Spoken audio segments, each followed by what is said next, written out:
5일 어린이 주일부터 어린이에 대한 설교는 하지 아니하고 어떻게 하면 오늘 우리에게 신앙에 깊이 있는 그러한 믿음의 삶을 살아가게 할 것인가. 그래서 첫 번째, 유행을 타는 신앙이 신앙인가에 대해서 말씀을 전하였습니다. 두 번째, 정말로 오늘 우리는 하나님의 임재를 갈망하고 사는 신앙인인가에 대해서 말씀을 전하였습니다.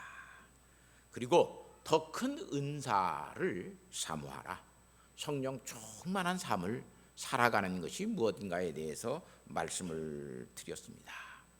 그리고 네 번째, 정말로 우리는 이런 성령님을 강력하게 원하고 사는가를 여러분에게 묻고 또 우리의 삶을 통해서 찾아보게 하였습니다. 다섯 번째, 기도는 하나님의 뜻대로 구하는 것에 대해서 말씀을 드렸습니다. 그리고 지난 주일에 진정한 신앙에 대해서 말씀을 드렸고, 사실은 오늘 설교는 우리가 믿는 예수는 다빈치 코드의 예수인가 라고 하는 안내로 나갔는데, 한 단락을 제가 마지막 이 설교의 많은 것들을 일곱 번째 설교를 빼고 그냥 다음 설교를 구상하는 제목으로 지난주일 날 나간 것을 볼 수 있습니다. 그래서 이 신앙의 깊이에 대한 일곱 번째 설교, 신앙의 깊이라고 하는 것이 뭐냐라고 하는 일곱 번째 결론적인 설교를 오늘 여러분에게 말씀드리려고 그럽니다. 요즘은 픽션의 시대라고 이야기합니다. 그래서 꾸며난 이야기들이 얼마나 인기가 있고, 그 꾸며난 이야기로 영화를 만들고 온갖 것들을 다 해서 사람들은 흥행하는 것을 볼 수 있습니다. 이렇게 꾸며난 이야기가 잘 띄워지면 날개 돋친 듯이 그런 이야기들이 팔려 나갑니다. 특히 오늘 우리가 예수를 믿는 기독교 신앙에서 베스트셀러가 되는 책들이 전부 다 기독교 픽션이라고 하는 것을 알 수 있어요. 다빈치 코드라고 하는 책을 쓴 사람도 그 픽션으로 썼어요. 그런데 그게 마치 그냥 인기 있는 책이 되어져 버리니까 오늘 예수 믿는 사람들도 그게 사실인가, 거기서 말하고 있는 것이 정말 사실이고 그러한 일이 정말로 예수님 당시에 그 이후에 있었는가를 사람들이 의심하지 않고 그 책을 믿어버리는 경우가 있습니다. 그래서 하나님의 말씀을 전하는 설교도 이제 기독교 픽션으로 만들어서 설교하고 그런 설교의 모델을 찾아가도록 하는 것이 요즘 또 유행하고 있는 이야기체 설교라고 그럽니다. 그래서 스토리 설교가 굉장히 유행하고 있는 것을 볼 수 있어요. 지금 우리는 신앙에 대한 기초가 없어서 외면적으로는 성장하는 것 같아도 성장이 되어지지 않습니다. 그뿐만 아니라 내면적으로도 성숙해 갈 수 없는 형편에 있습니다. 우리의 신앙이 높이와 깊이를 가지고 있을 때 오늘 우리는 하나님 앞에서 성화되어져 가는 삶, 다시 말하면 성숙해져 가는 믿음의 사람이 되어집니다. 그런데 오늘 우리에게는 이런 신앙의 기초가 없기 때문에 잘 성숙해 가고 성장해 가는 정말 그리스도인으로서 살아가는 성도들이 없습니다. 우리의 신앙의 성숙함을 누리고 사는 사람들 참 없는 것을 볼 수 있어요. 성숙함이 깊어질 때 신앙의 자유를 알게 됩니다. 그래서 진리 안에서 자유하는 사람이 되어집니다. 신앙의 성숙함이 깊어질 때 내게 하나님께서 주시는 사명이, 나를 불러서 쓰시는 하나님께서 그 부르심의 뜻이 무엇인가를 알고 그것에 대해서 자원하면서 사는, 그것을 감당해 가는 믿음의 사람이 되어집니다. 우리의 신앙이 이런 성숙함을 가지고 있었을 때 어떤 형편과 처지에 있든지 그 환경 속에서 나 자신이 하나님의 은혜의 모든 것들을 누리고 하나님의 은혜에 감사하면서 범사에 자족하는 그 감사의 삶을 살아가는 성도들이 될 수 있습니다. 그런데 우리에게는 신앙의 깊이와 신앙의 높이를 지니지 못하여서 오늘 우리는 온갖 불만과 불평, 온갖 것들에 대한 그러한 불만을 가지고 살아갈 때가 너무 많습니다. 왜 하나님이 저래? 하나님에 대한 원망이 있는 것뿐만 아니라 왜 교회가 그래? 그렇게 오늘 우리는 여기고 살아갈 때가 너무 많습니다. 목사로서 신학적 깊이와 신앙적 높이를 가지고 살아보려고 부단히 노력하였습니다. 그런데 결국 내 신앙의 이야기를 하려고 했지 성경의 이야기, 진리의 말씀을 선포하면서 살지 못한 것 같습니다. 오늘 우리 강장로님 설교가, 기도가, 목사님의 설교가 성경대로 그렇게 설교했고 그 말씀대로 또한 우리가 살게 해달라고 기도했는데 그런 기도를 들을 때마다 제 마음에는 부끄러움이 남습니다. 내가 정말 하나님의 말씀대로 그렇게 살고 있는가? 내 양심에 부끄러움이 없도록 우리 성도들과 하나님 보시기에 그렇게 내가 살고 있는가를 생각해 볼 때마다 내 마음속에는 늘 부끄러움이 남아 있습니다. 제가 목회를 시작할 때가 1980년대였습니다. 그때 우리 한국 교회는 복음주의 신학이 물밀듯이 들어와서 근본주의도 자유주의도 와해시켜 버렸습니다. 그뿐만 아니라 진리의 말씀을 옳게 분별하기 위해서 그 진리의 말씀대로 믿자라고 하는 세대주의라고 하는 그 근본주의라고 하는 그 신학적 사조도 축출해 버리고 특히 복음주의, 신복음주의라고 하는 신학 사조가 우리 한국 교회와 성도들에게 팽배해지기 시작하였습니다.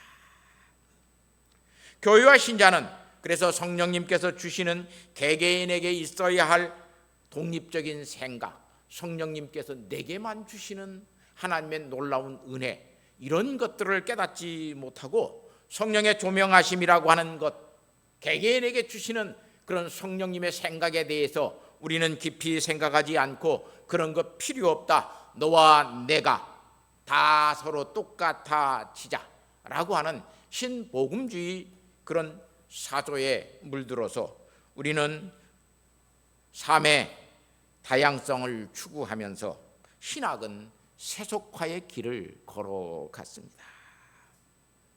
그래서 부흥하는 교회는 많은 숫자가 모이는 교회고 부흥하는 교회는 헌금이 많이 나오는 성장 일별도의 신복음주의 교회를 만들어 갔습니다. 너나 나나 다 할 것 없이 그러한 추세를 가지고 살았습니다. 이렇게 신학적 성숙과 신앙적 깊이가 없는 그런 삶을 강요하게 되었고 성령 충만한 삶은 인격적으로 자기 자신을 부인하고 십자가를 지는 자기 헌신의 삶을 사는 것이 아니라 성령 충만한 사람은 내가 능력을 행하고 이적을 행하는 기능적인 일들을 하는 사람들이 되어져 버렸습니다. 저 사람 성령 충만해, 기도하면 병나서 병낫기 위해서 그런 사람들에게 쫓아갔습니다. 더욱이 하나님 보시기에 합당한 성령님과 동행하는 삶이 무엇인지를 오늘 우리는 깨닫지 못하였습니다. 그래서 자연히 예수 그리스도를 닮아가는 성화됨이라고 하는 것은 교회와 우리 성도들의 삶 속에서 멀어져 버렸습니다. 거룩하게 살기보다는 어느 순간 우리는 돈과 명예와 그리고 건강하게 사는 그러한 행복한 삶들을 추구하고 그러한 삶들을 살아가기에 우리는 부단히 바쁘게 노력하면서 살았습니다. 성화되어져서 거룩하게 사는 것보다 세상에서 행복하게 사는 것을 더 추구하고 좋아하고 세상적 성공을 마치 예수 그리스도를 믿는 사람들이 누리는 거룩한 것인 양 바꾸어 버렸고 포장해 버렸습니다. 세상의 성공이 우리의 목적이 되었고 우리가 하나님 앞에서 거룩하게 살아야 할 거룩은 하나의 수단으로 전락해 버렸습니다. 이렇게 복음주의는 40년 동안 너무나 세속화되었고 영적 내용이 매우 저급해져 버렸습니다. 그래서 개혁을 요구하고 개혁적인 삶을 사는 그런 성도들도 사라지고 없어졌습니다. 그리고 오늘 지금 우리 교회당에 모여서 우리는 점점 교회당 채우는 것을 노력하였지만 교회당은 점점 비워져 가고 있습니다. 이런 현상이 계속된다면 예수님께서 말씀하신 너희가 침묵하면 돌들이 소리 지르리라고 말씀하시는 것, 오늘 우리가 하나님 앞에서 신학적 깊이와 높이를 가지지 않고 우리가 침묵하고 있으면 돌들이 소리 지르는 때가 올는지 모릅니다. 그렇습니다. 예수님은 예수님으로 알지 못하고 그래서 영광을 돌리지 못하면 그러한 사람들이 핍박하고 억압하면 결국 돌들이 소리 지르게 될 때가 올 것입니다. 많은 사람들이 거룩하게 사는 것을 싫어합니다. 많은 사람들이 성경의 말씀대로 믿고 성경의 말씀대로 행하자라고 하는 것을 싫어합니다. 왜? 지금 그것이 우리에게 유익이 되지 않기 때문에 그러합니다. 그렇게 사는 사람들이 있으면 세상은 핍박합니다. 아니, 우리 성도들끼리도 핍박합니다. 저 사람은 왜 예수를 저 혼자만 잘 믿으려고 그래? 그리고 핍박합니다. 그런 사람들은 외톨이가 되어져 갑니다. 그런 사람들은 소수가 그래서 되어져 갑니다. 지금 세상은 교회보다 더 예수님을 더 찾고 있습니다. 교회에서 말하는 예수보다 세상에서 말하는 예수가 더 성경적이라고 하는 말입니다. 우리는 예배당에서 모여서 예수님의 영광은 도모하지 않습니다. 나의 영광과 우리의 영광을 도모합니다. 지금 그래서 오늘 우리는 신앙의 깊이와 높이에 의해서 위기를 겪고 있습니다. 오랫동안 우리는 예수 믿고 교회에 다녔지만 우리의 신앙과 신학의 높이와 깊이는 높아지지 아니했고 깊어지지 아니했습니다. 다시 말하면 높이만 있는, 성장만 있는 그런 신앙은 그냥 솟을바람에도 무너집니다. 뿌리가 없기 때문에 금방 무너져 버립니다. 기초가 잘 다져지고 뿌리를 깊게 내린 그런 건물은 애지간한 지진이 일어나도 무너지지 않습니다. 높이만 가지고 있는 신앙, 깊이가 없는 신앙 생활을 하는 사람은 한 번의 유혹에도 그냥 무너져 내립니다. 그뿐만 아니라 높이를 가지지 않고 깊이만 가지고 있는 그런 성숙한 신앙의 삶을 살아가는 사람들은 겉으로 보이지 않기에 늘 숨어 있기를 좋아합니다. 잘하려고 하지 않고 뿌리만 깊게 내리려고 그럽니다. 그것을 좋아합니다. 그래서 상관하지 않습니다. 참여하지 아니하려고 그럽니다. 나 자신만 조용히 신앙생활을 한다고 개인주의적인 신앙생활을 추구하고 살아갑니다. 우리에 있어서 신앙의 깊이를 추구하면 중세 수도원주의 신앙이 생겨납니다. 우리의 신앙의 높이만 추구하고 살면 부흥주의, 성장주의를 추구하는 교회의 광장주의가 우리에게 생겨납니다. 사랑하는 성도 여러분, 신앙의 깊이는 우리의 마음속에 있는 성령의 열매를 맺혀갑니다. 갈라디아서 5장 22절에 성령의 열매를 9가지로 이야기합니다. 사랑과 희락, 화평, 오래 참음, 자비, 양성, 충성, 온유와 절제를 이야기합니다. 이런 성령의 열매는 우리의 마음 속에 계시의 영이 있어야 맺혀갈 수 있습니다. 그래서 에베소서 1장 17절 말씀에 우리 주 예수 그리스도의 하나님 영광의 아버지께서 지혜와 계시의 영을 너희에게 주사, 지혜와 계시의 영이 오늘 우리에게 없으면 이 성령의 열매는 맺히지 않습니다. 30년을 교회 출석하는 것으로 맺혀가지 않습니다.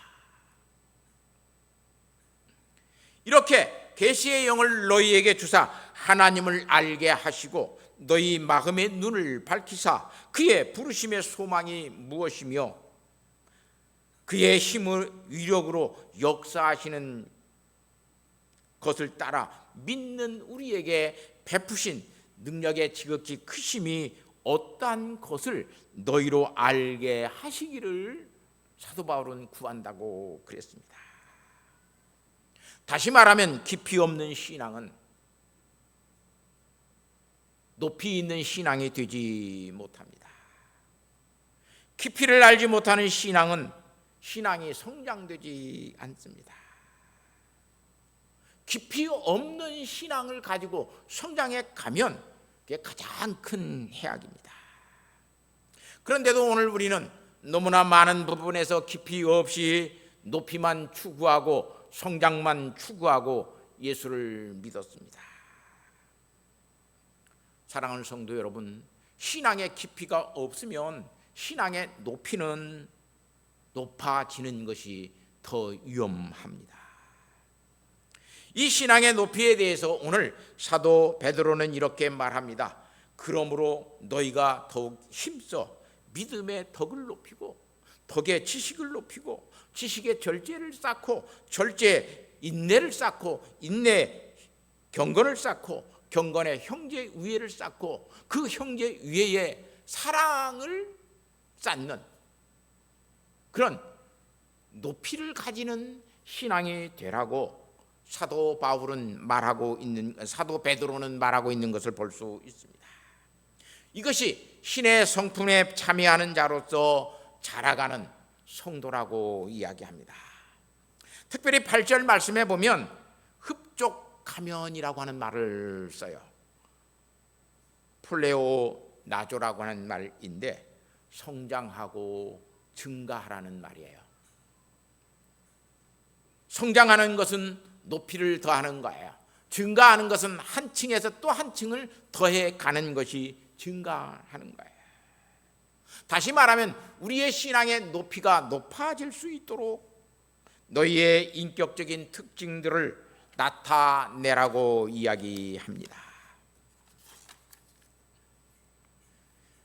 이 성품에 대해서 시간이 없으니까 설명하지 아니할 것입니다.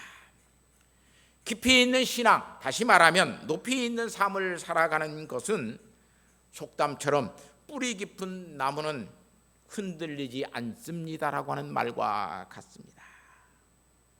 뿌리 깊은 나무는 뽑히지 않습니다. 한국 교회가 갑자기 코로나19를 겪으면서 쇠퇴하기 시작하였습니다. 야단이 났습니다. 인구 절벽 시대에 성도 수도 절벽하는 것, 그래서 야단이 났습니다. 사랑하는 성도 여러분, 오늘 본문에 베드로 사도는 더하라고 그래요. 에피크레테오라고 하는 말인데 더하라, 주고 공급하라고 하는 말이에요. 계속적으로 공급할 때 높아져 가는 것입니다. 집을 지을 때 계속해서 벽돌을 공급해 주면 그 벽돌은 계속해서 집의 층수를 높여갑니다. 그러나 벽돌이 공급되지 아니하면 그것으로 끝나버리고 맙니다.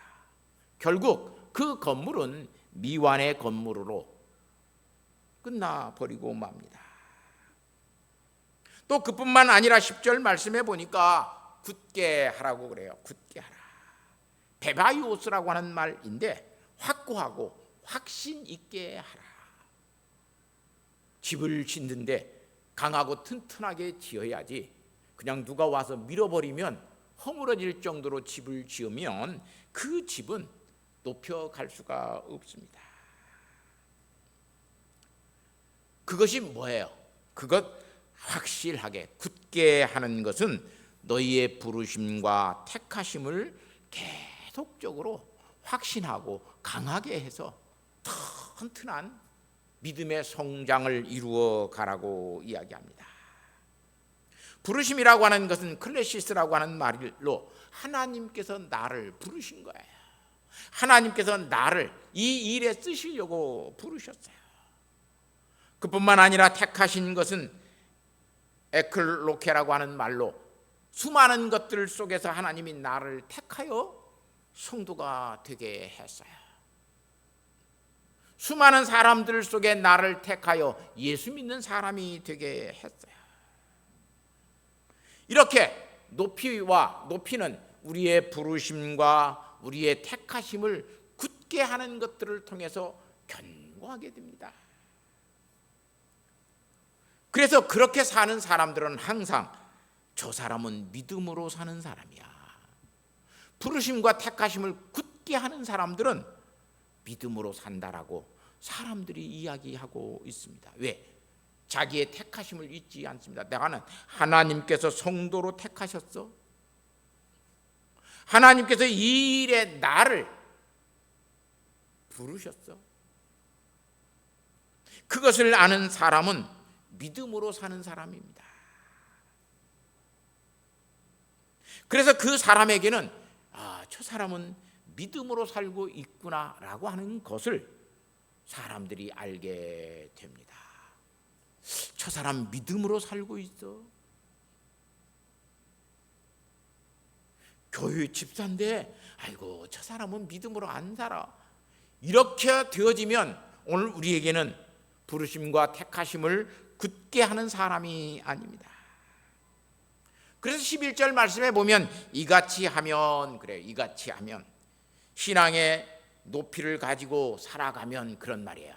신앙의 높이를 가지고 살아가면 우리 주 곧 그 주 예수 그리스도의 영원한 나라에 들어감을 넉넉히 너희에게 주시리라.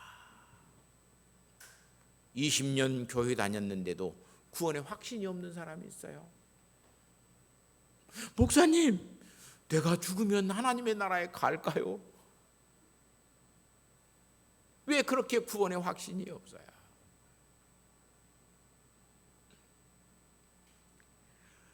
이 부르심과 택하심을 굳게 하고 그것을 강하게 하고 믿음 안에서 살아가면 예수님께서 사도 베드로는 말합니다. 그리스도의 영원한 나라의 영원히 그 나라에 넉넉히 들어감을 주시리라고 말합니다. 이렇게 우리에겐 신앙의 높이와 깊이가 없으면 가질 수 없는 것들이 너무나 많습니다. 기초를 1층 구조물 정도로만 세운 그 집에는 1층만 지어야 됩니다. 2층, 5층, 10층 지어지면 그냥 그건 작은 지진에도 무너져 버리고 맙니다. 그래서 저는 목회 초창기부터 한국 교회의 문제가 뭐냐? 신앙은 있는데 신학이 없어요. 그래서 신학 있는 신앙생활을 하자. 그게 목표의 제1 첫 번째 원리였어요. 왜냐하면 신학의 깊이가 없으면 신앙의 높이도 가질 수가 없기 때문입니다. 신앙의 이 깊이가 높이로 변화되는 사람에게는 몇 가지 두드러진 신앙의 특징이 나타납니다. 다시 말하면 신앙적 결단이 그에게 있습니다. 첫 번째는 모든 것을 정말로 열심히 하겠다라고 신앙의 뿌리가 깊어지고 그것이 높이로 올라가게 될 때는 내가 하나님 앞에서 무엇이든지 정말로 열심히 하겠다라고 마음의 결단이 생겨납니다. 두 번째는 열심히 하는 일에 대해서 일을 열심히 하다 보면 참 비난받는 일 많습니다. 비판의 대상이 되기도 합니다. 저만 옳냐? 저만 특출하게 뭐 하냐? 생각하는 사람들은 또 그렇게 이야기합니다. 목사님 빈총도 안 맞는 것이 낫습니다. 뭐더러 그런 일에 목사님 발언하고 그래서 욕을 얻어먹습니까? 그런데 열심히 하는 그것으로 인하여 비난을 받아도 비판의 대상이 되어도 믿음의 덕을 잃지 않고 자기 자신의 옳음을 변호하지 않고 하나님께서 다 아시니까 하나님께 그 평판의 모든 것을 맡기고 그 일에 주어진 일에 맡겨진 일에 해야 할 일에 자기의 사명을 다합니다. 그래서 사람들이 욕한다가 이제 나 욕 먹으니까 안 할래요. 그러지 않아요. 세 번째는 이 관계를 지나면 결국 어떤 단계가 우리에게 오냐면 세 번째 단계, 그래서 육신의 정욕도 버리게 됩니다. 막 욕심으로 살려고 하지 않습니다. 그뿐만 아니라 안목의 정욕이라고 하는 것도 버립니다. 내 눈에 즐거운 대로 그렇게 나 살지 않을 거야.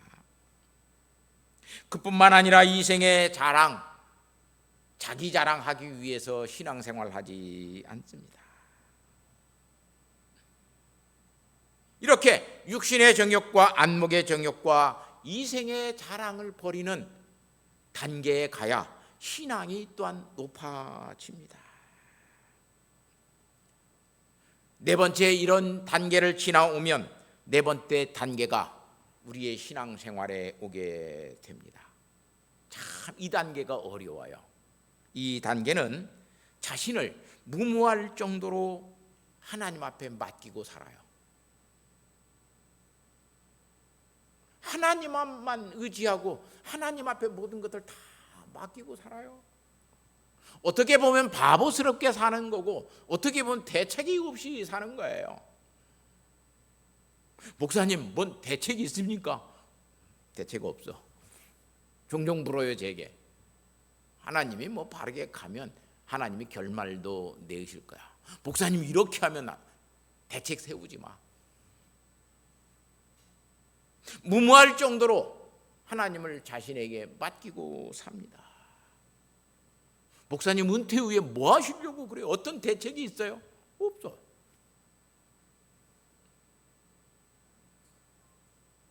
얼마 전에 제 아내가 TV를 보면서 해병대 대령이 뭐 인력공단에 가갖고 거기서 취직하고 뭐 하고 있는 그걸 보고 당신 은퇴 후에 뭐 할 거야? 라고 물어요.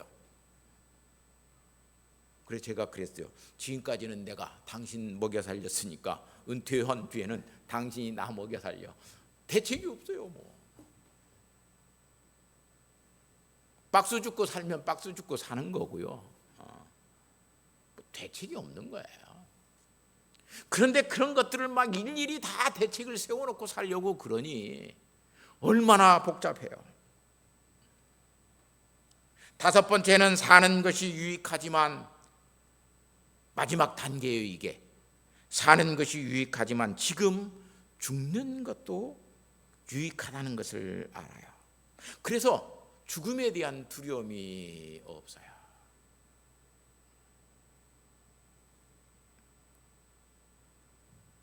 저는 지금까지 살면서 뭐 큰 병을 앓거나 그렇게 아파보지 않았어요. 그래서 병원에 입원한 적이 별로 없어요. 제가 병원에 크게 입원한 것은 초등학교 때 팔 부러져 가지고 병원에 한 석 달 정도 입원한 거, 그것 빼고는요 저는 병원에 입원한 적이 없어요. 심각하게 아픈 것도 없어요. 그래서 그런 이야기들을 하면 목사님 안 아파봐서 그래요. 근데 사실 죽는 사람이 걱정할 건 뭐 있어요? 장로님 그러죠? 죽는 사람은요 죽으면 끝나요. 산 사람들이 걱정이죠. 근데 왜 내가 죽는 것을 가지고 왜 걱정해요? 수요일 날 제가 그렇게 설교했어요. 죽으면 내 영혼은 바로 어디로 간다? 주님 계신 하나님의 나라로 간다. 그것처럼 더 좋은 게 어디 있어요? 그래서 사도 바울은 내가 사는 것도 유익하지만 죽는 것도 유익하다고 이야기합니다. 이 말씀이 진리인 것을 깨닫게 됩니다. 그래서 예수님께서 말씀하신 마태복음 6장 33절 말씀에 그런즉 너희는 먼저 그의 나라와 그의 의를 구하라. 그리하면 이 모든 것을 너희에게 더하시리라. 먹을 것 입을 것 그것 갖고 걱정하지 말고 하나님의 의를 위해서 살아라. 그러면 너희에게 일용할 양식은 하나님이 공급하신다는 말씀이에요. 오늘 우리가 예수를 믿어도 이런 신앙의 깊이와 높이를 다 잊어버려서 오늘 우리는 예배를 드리면서도 하나님의 임재하심을 경험하지 못합니다. 이 예배가 그래서 거룩한 예배가 되지 않습니다. 거룩한 예배를 드리지 못하는 성도는 반드시 거룩한 삶을 살지 않습니다. 거룩한 예배를 드리는 성도는 반드시 거룩한 삶을 살아갑니다. 예배의 중요성이 여기에 있습니다. 하나님의 말씀이 거룩한 말씀인 것을 깨닫는 사람은 반드시 거룩한 삶을 살아갑니다. 그러나 하나님의 말씀이 거룩하지 않은 것을 깨닫지 못하는 사람은 결코 세상에 나가서 거룩한 삶을 살지 않습니다. 이렇게 하나님의 임재, 거룩한 임재를 경험하지 못하니까 오늘 우리에게는 거룩한 예배가 사라졌고 거룩한 삶이 사라져 버렸습니다. 우리는 수단과 방법으로 예배할 때가 너무나 많습니다. 예배가 저속한 활동이 될 때가 너무 많습니다. 무슨 찬양을 부르고 뭘 열심히 해서 자발적인 활동으로 예배 시간을 때우고 갑니다. 주일 성수하는 것 같지만 주일 성수되지 않습니다. 주일 성수는 거룩한 하나님 앞에 거룩한 예배를 드리는 것이 주일 성수입니다. 신복음주의는 대중적 복음주의 부흥과 성장을 목표로 하여서 교회에서 세상의 방법으로 예배의 모든 것들을 변질시켜 버렸습니다. 뿌리 없는 나무는 자랄 수 없습니다. 뿌리가 있다라고 하는 우리 개혁주의 신학과 신학도 고목이 되어져 가고 있습니다.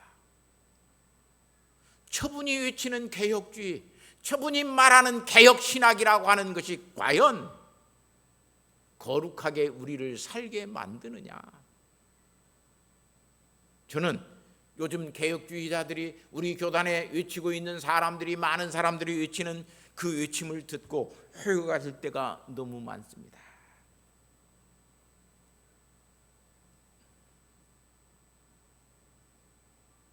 총신대학 총장 박성규 목사님이 자기가 쓴 참된 장로, 참된 집사, 참된 권사라고 하는 책 시리즈를 제게 사서 보냈습니다. 그리고 거기다가 그렇게 썼습니다.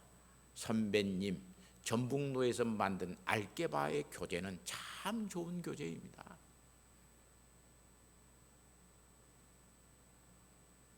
저도 이 책을 쓰면서 그 책을 참조하였습니다. 그렇게 보냈어요.